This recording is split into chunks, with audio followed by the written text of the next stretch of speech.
हमारे हाथ बांधे जा रहे हैं, हमारी जबान काटी जा रही है, हमारे गले दबाए जा रहे हैं। एक ही मोहल्ले में दो अलग देश बनाए जा रहे हैं, एक शहर के कई टुकड़े किए जा रहे हैं। भाजपाई हैं या देशद्रोही, इसके अलावा कोई पहचान नहीं बची हमारी देश में।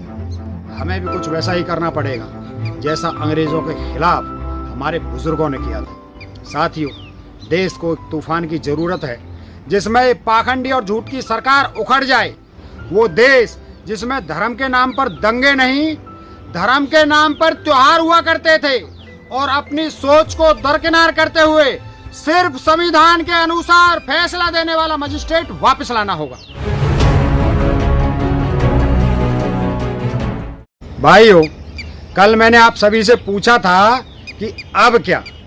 कई लोगों ने जवाब में सुझाव दिए हैं।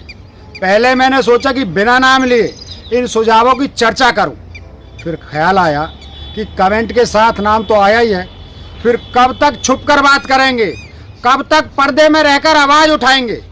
इसीलिए कल सुझावों को उनके नाम के साथ आपके सामने रखूंगा।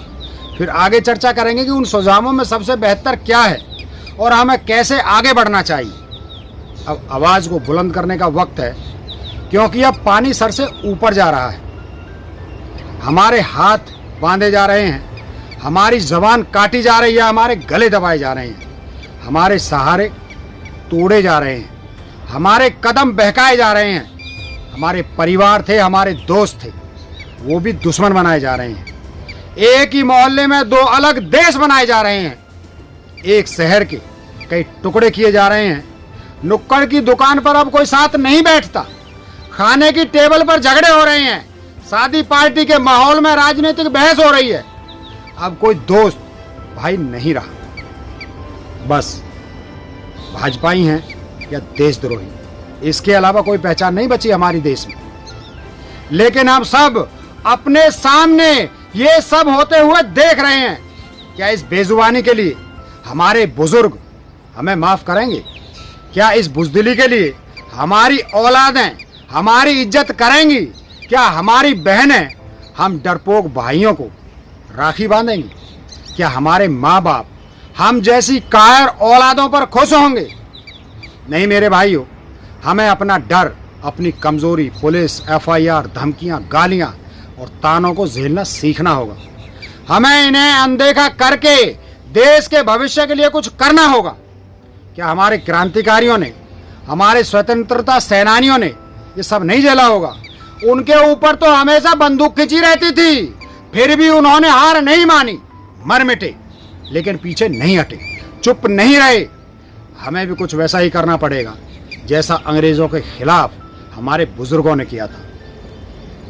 यदि हमने कोई आंदोलन खड़ा नहीं किया तो हमारे बच्चे हमें इज्जत से नहीं देखेंगे, और अगर इज्जत ही नहीं रही तो ऐसी जिंदगी जीकर भी क्या हासिल कर लेंगे हम? भाइयों, शहीद आजम भगत सिंह ने कहा था, गुलामी की जिंदगी से इज्जत की मौत अच्छी। सच कहा था। तो उठिए, आगे बढ़िए, एक हो जाइए। जो बोलना जानते हैं वो बोलें, जो लिख सकते हैं वो लिखें, जो मिल सकते हैं वो मिलकर संगठन बनाएं, जो लड़ सकते हैं वो सरकारी गुंडों को ललकारने मैदान में उतरें, और जो सोच सकते हैं वो सरकार से बेहतर सोचें, जो कुछ बना सकते हैं वो सरकार से बेहतर बनाएं। जब हम उनसे बेहतर होंगे तभी हम उन्हें झुका पाएंगे। साथियों, देश को एक तूफान की जरूरत है जिसमें पाखंडी और झूठ की सरकार उखड़ जाए और हमारा देश फिर अमन चैन का स्वर्ग बन जाए। वो देश जहां बच्चे सरकार की चापलूसी नहीं, PhD और इन्वेंशन करते थे। वो देश जिसमें किसी एक पार्टी के लोगों को नहीं, बल्कि हर किसी को समान अवसर मिलते थे। वो देश जिसमें धर्म के नाम पर दंगे नहीं, धर्म के नाम पर त्योहार हुआ करते थे। वो देश जिसमें सरकार के झंडे की नहीं, बल्कि मेहनत और काबिलियत की पूजा होती थी। वो देश जहां सरकार 90% धार्मिक वोटर के लिए हित की राजनीति नहीं, बल्कि पूरे देश हित की राजनीति करती थी। वो देश जिसमें सरकार दिखावा नहीं बल्कि काम करती थी। भाइयों, हमारा वो प्यारा भारत देश अभी भी बहुत दूर नहीं गया है, सिर्फ 6 साल पीछे गया है। हमें उसे वापस लाना होगा। हमें भाईचारा वापस लाना होगा। हमें एक साथ बैठने वाली चौपालों को वापस लाना होगा। हमें हंसी मजाक करने वाले दोस्त वापस लाना होंगे। हमें खेलने कूदने वाले बगीचे वापस लाने होंगे। हमें दोस्त के लिए जान देने वाला यार वापस लाना होगा। चंदा इकट्ठा करके एक गरीब बेटी की शादी करवाने वाला मोहल्ला वापस लाना होगा। किसी विधवा को बेटी की तरह आसरा देने वाला समाज वापस लाना होगा। छोटे छोटे लड़ाई झगड़ों को प्यार से खत्म करने वाला बड़ा भाई वापस लाना होगा। अपने हिस्से की टॉफी में से आधी बचाकर खिलाने वाला छोटा भाई वापस लाना होगा। किसी मुसाफिर को पैदल चलते देखकर उसका हाल पूछने वाला लड़का वापस लाना होगा। अपने साथ एक कुर्ता और खरीद कर अपनी गरीब सहेली को देने वाली लड़की वापस लानी होगी। मजबूरी समझकर किसी होनहार बच्चे की ट्यूशन फीस माफ करने वाला टीचर वापस लाना होगा। अन्याय के खिलाफ बिना पैसा लिए केस लड़ने वाला वकील वापस लाना होगा। देर रात किसी परिवार को पैदल चलते देखकर उसके घर तक छोड़ने वाला पुलिस वाला वापस लाना होगा। सोने के लिए लेटते ही कोई पेशेंट आ जाए तो बिना झुंझलाए उसके बहते खून को रोकने वाला डॉक्टर वापस लाना होगा। बिना किसी सरकारी दबाव और अपनी सोच को दरकिनार करते हुए सिर्फ संविधान के अनुसार फैसला देने वाला मजिस्ट्रेट वापस लाना होगा। देश की सरकारी संस्थाओं में सरकार से डरे बिना काम करने वाले अधिकारी वापस लाने होंगे। गलत फैसले के लिए अपनी पार्टी के अध्यक्ष से सवाल करने वाले नेता वापस लाने होंगे।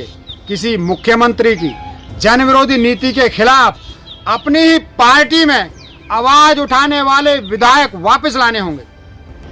संविधान के विरुद्ध काम करने वाली सरकार को टोकने वाला सांसद वापस लाना होगा। जो सही है वो सही है, जो गलत है वो गलत बोलने वाला मंत्री वापस लाना होगा। जो चुप रहकर भी अमेरिका, जर्मनी और चीन को एक साथ झुका देता था वो प्रधानमंत्री वापस लाना होगा। हम जानते हैं ये सब एक दिन में नहीं होगा, लेकिन एक दिन जरूर होगा। हम ये जानते हैं कि देश की जनता ने ठान लिया तो ये सब हो सकता है। इसलिए कमेंट में, व्हाट्सएप पर, कॉल पर मुझे अपने सुझाव दीजिए। हम अकेले कुछ नहीं कर सकते, लेकिन एक साथ मिलकर देश बदल सकते हैं, देश का भविष्य बदल सकते हैं। आइए शुरुआत करते हैं। इंकलाब जिंदाबाद।